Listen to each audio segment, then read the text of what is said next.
We're meeting G over there. What? Horrible voice acting? Check. Awesome zombie shooting action though? Check. Well, for this Halloween episode, I'm gonna do another light gun shooter. In this case, it's The House of the Dead 2 for the Sega Dreamcast, today on Power Up.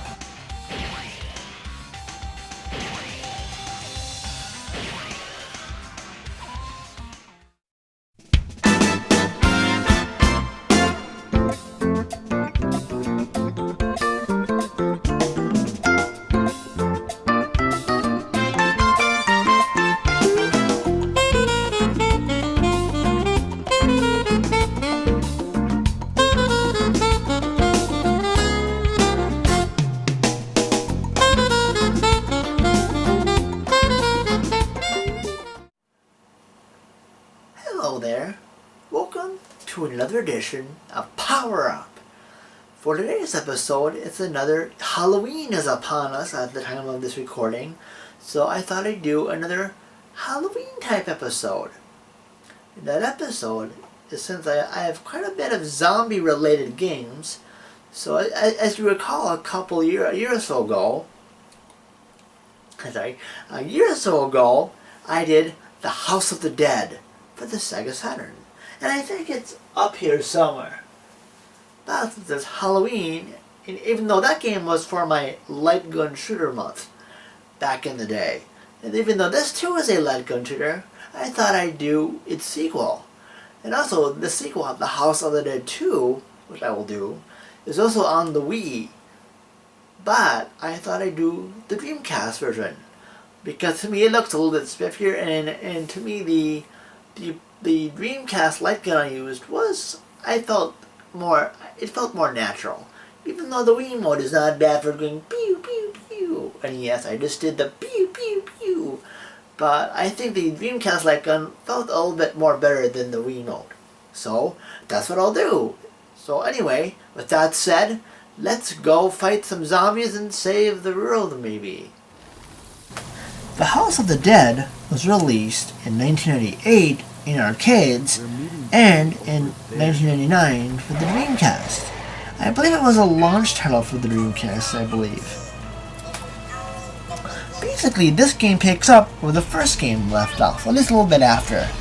This game takes place in 2000, and where I believe it takes place from what it looks like Venice, Italy, I believe. With all the water around. Basically, the thing is the same. You play as one of two AMS agents out to destroy zombies. And destroy zombies you do. Basically, the zombies, there are many different types of zombies. Let's see here. There's worm zombies, regular zombies, zombies with axes, zombies with swords, zombie bosses that have opening heart thingies. You know the drill. Well, anyway, basically you go through about 6 on-rails levels. You basically have no say where you're going, except basically, although it does, you kind of have a say. It depends. There are parts where you have to save villagers or save humans. If you fail to save a certain person, then maybe the game will branch out to a different path. So it all depends of what you do. If you save people, maybe the game will branch differently. And if you fail to save that person, the game will go a different way. So it depends on what you do, depends on where you go. And it's pretty cool as a matter of fact. And also apparently, depending on, point score and other things, there are a couple different endings to this game. Although I think one of them is like if you have a certain point score, or how what characters you use, you can get different endings, which is pretty cool. And as to note, as I was playing this, I believe you're helping somehow my light gun, which I'll get to about the light gun in a second, the light guns, my light gun was kind of Like my TV didn't, I couldn't shoot all the way to the end. So how they see I'm probably like letting some people die, and I don't mean to let them die, but I think the light gun calibration wasn't on that. The light gun calibration wasn't working for me too much. Although, speaking of that, at the beginning of the game, apparently when this game was released in America, North America for the Dreamcast, they didn't include a light gun with it. The Japanese version did have a light gun with it, and Sega released a light gun. But sadly, at the time of this game's release in America, I believe there are a couple high school shootings and stuff around, and I guess Sega didn't feel that releasing a light gun would be too good. But third-party companies did make pretty good light guns for it, which I have and which I used for this review. And actually, they calibrate pretty well.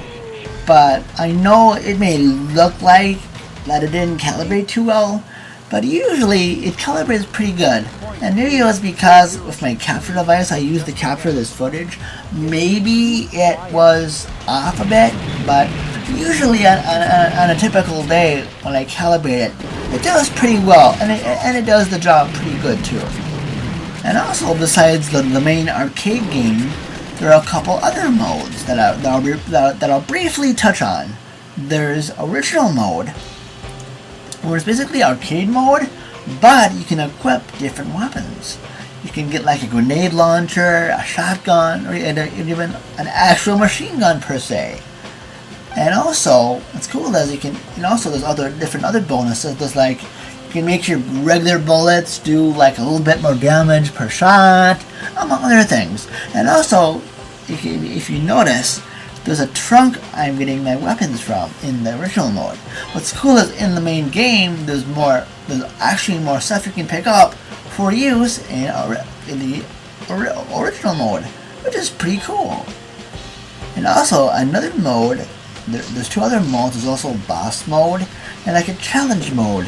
The challenge mode is interesting because there's different goals you gotta do, like protect all the people from zombies, per se. And if you fail, and if you can pass it, there's I think 5 or 6 different levels of challenge you have to pass. And if you do that, I keep hearing if you clear all of that, and this other mode which I'll get to in a second, you unlock something else. I've been hearing free play. There's also in this game, in the arcade mode, you can only have up to 9 continues. And if you play 2-player, the 2 players share those continues. But yeah, so that's something to think about as well. And also to note, when this game was ported to the Wii, they actually made this game for the Wii as part of the House of the Dead 2 and 3 Return, which has House of the Dead 3 on it as well, which I'll review at a different time. But for the Wii version, they kind of basically ported out this version to the Wii. But again, that's for another review, that House of the Dead 3. But anyway,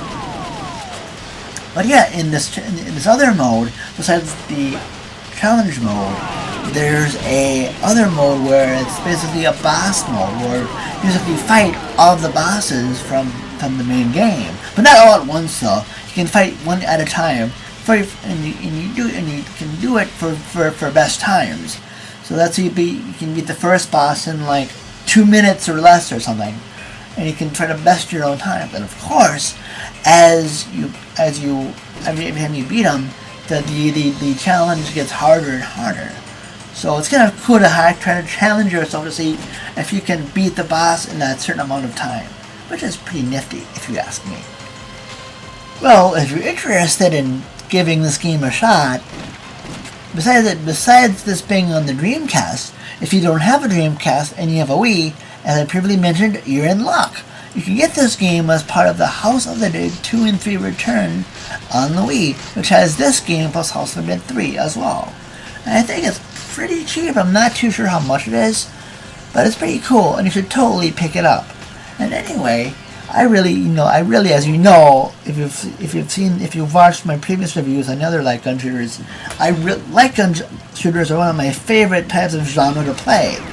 So I really love House of the Dead 2. And I remember when I bought this back when I had my back in the day. And at first I used a regular controller, because you can use a regular controller in this game. And it wasn't as good.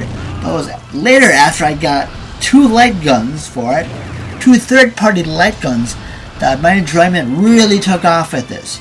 It's just a blast to play with light guns. So if you can, I'm using for this review, I think it was Interact's, I think it's the Starfire Light Blaster. I think it's called that, something like that. But that's what I use. And I also have a Mad Catz one. But the Starfire one, the Interact light gun, works a lot better for House of the Dead 2 than the Mad Catz one. So if you're thinking of collecting for the Dreamcast and wanted this game, if you can, get the Starfire Light Blaster or the Interact one instead. And that's a much better light gun to use. So anyway, but yeah, also this game, besides being on the Wii, this game wasn't unlockable on the Xbox Classics House of the Dead 3 game as well, because that game, House of the Dead 3, which again I'll get to a later time, was also on the Xbox Classic, not the Xbox One, Xbox Classic, and that also was and House of the Dead 2 wasn't unlockable on that if you have that. But anyway, yeah, hopefully you'll be able to play this fun game if you like on-rails light gun shooters. And basically, I really enjoy playing this game, and so I will give my recommendation. If you like light gun shooters, I give my recommendation of highly recommended.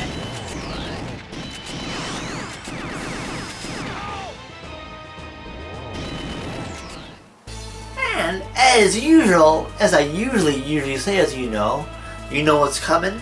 If you live in or around South St. Paul, Minnesota, or the Twin Cities metro area in particular, and you're looking for like a game shop or a small, cool little game shop to check out, please visit my good friends at Level Up Games.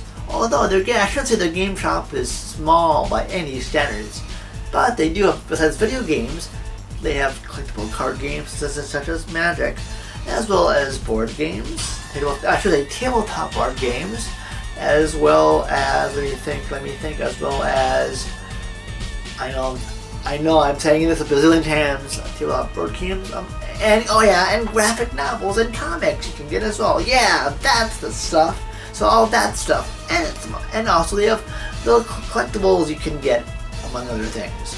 And their address is down below, as I usually put.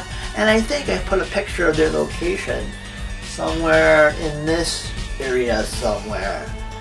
So yeah. And also, if you're seeing this on YouTube, awesome peach steak. Thank you. And yes, thank you. And if you're watching this on Facebook through YouTube, hey, that's cool too. But anyway, if you haven't seen this on to say, if you haven't done so already, I also have a Twitter feed and a Facebook fan and YouTube page, and that info is down below as usual. Hello. And anyway, thank you so much for watching, and that'll do it for another episode. And anyway, have a safe and happy Halloween, and stay tuned for the next episode. Now power up.